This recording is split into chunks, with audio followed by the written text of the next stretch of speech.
ये मंजर इस बात की तस्दीक कर रहे हैं कि इजराइल और फिलिस्तीन का विवाद अब युद्ध का रूप इख्तियार कर चुका है। चारों तरफ रॉकेट के हमलों के निशान, मलबे और अफरा तफरी इसकी गवाही दे रहे हैं।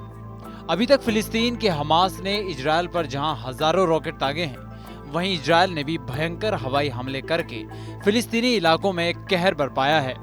आलम यह है कि दुनिया के तमाम मुस्लिम देशों में इजराइल के खिलाफ गुस्सा बढ़ने लगा है।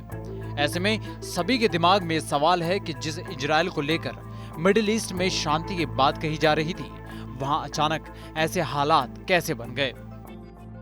अल-अक्सा मस्जिद क्यों है विवाद की जड़? दरअसल इस हालात के लिए हाल के दिनों में अल-अक्सा मस्जिद परिसर का विवाद जिम्मेदार है। जेरूसलम स्थित अल-अक्सा मस्जिद परिसर मुसलमान, ईसाई और यहूदियों के लिए सबसे पवित्र स्थानों में से एक है। सदियों से पवित्र स्थान को लेकर तीनों धर्मों में लंबे संघर्ष का इतिहास रहा है। अल-अक्सा मस्जिद का इस्लाम में मक्का और मदीना के बाद तीसरा सबसे पवित्र स्थान है। माना जाता है कि पैगंबर मोहम्मद साहब मक्का से दूरी तय करके यहीं रुके थे और यहीं से स्वर्ग के लिए प्रस्थान किए थे।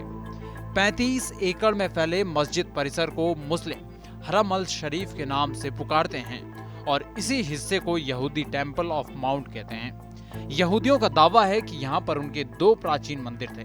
पहला प्राचीन मंदिर सम्राट सोलोमन ने बनवाया था, जिसे बेबीलोनियन ने नष्ट कर दिया। इसके बाद दूसरा प्राचीन मंदिर यहाँ पहली शताब्दी में रोमन साम्राज्य ने बनवाया था।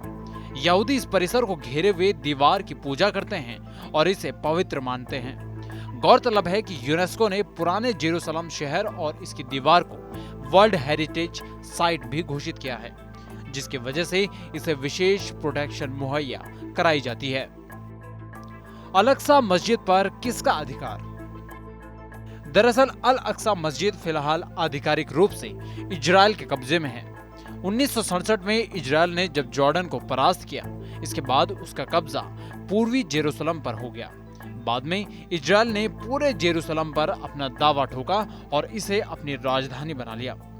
हालांकि वैश्विक स्तर पर अभी तक संपूर्ण जेरूसलम को इजराइल का हिस्सा मानने को लेकर विवाद है। हालांकि इसके बावजूद 1994 की शांति संधि के बाद मस्जिद की पुरानी परिस्थिति को कायम रखा गया और इसके देखरेख का जिम्मा जॉर्डन के वक्फ के पास रहा। ऐसे में इजरायली प्रशासन वक्फ के साथ मिलकर मस्जिद परिसर में अपनी मौजूदगी कायम रखे हुए हैं। स्टेटस क्यू के मुताबिक परिसर में यहूदी और ईसाई प्रवेश तो कर सकते हैं, लेकिन पूजा अर्चना के लिए कोई जगह नहीं है। हालांकि यहूदी सिर्फ पवित्र दीवार की आराधना कर सकते हैं। जानकारों का मानना है कि पवित्र परिसर में मुस्लिम और गैर मुस्लिमों के साथ भेदभाव ही बहुत बड़े आक्रोश को पैदा करती है। वर्तमान में कैसे बिगड़ गए हालात? इजराइल पवित्र शहर पर कब्जे का सालाना जश्न मनाता है और इसे जेरूसलम डे नाम दिया गया है। सोमवार को यह जश्न शुरू हुआ और इसने आग में घी डालने का भी काम किया। इधर रमजान में भारी संख्या में जुटे मुस्लिमों के मस्जिद में जाने की इजराइल ने संख्या निर्धारित कर दी, साथ ही साथ बैरिकेडिंग भी कर डाली। सोमवार को अल-अक्सा मस्जिद परिसर में पुलिस और फिलिस्तीनियों के साथ की झड़प सभी ने देखी। ऐसे में फिलिस्तीनियों में गुस्सा कई स्तर पर था।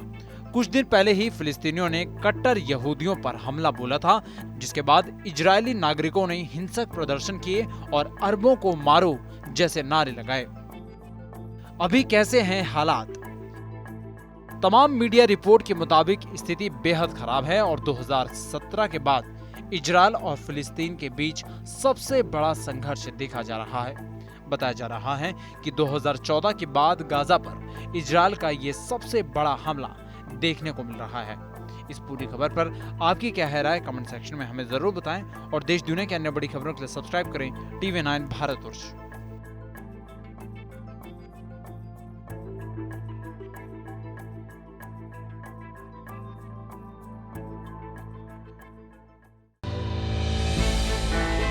हमने की गलती फिर एक बार, कोरोना ने किया दोबारा प्रहार। मास्क, 2 गज दूरी, करें अपनी सुरक्षा खुद। कोरोना टीका हम सबको लगाना है, मिलकर साथ समझदारी से कोरोना को हराना है।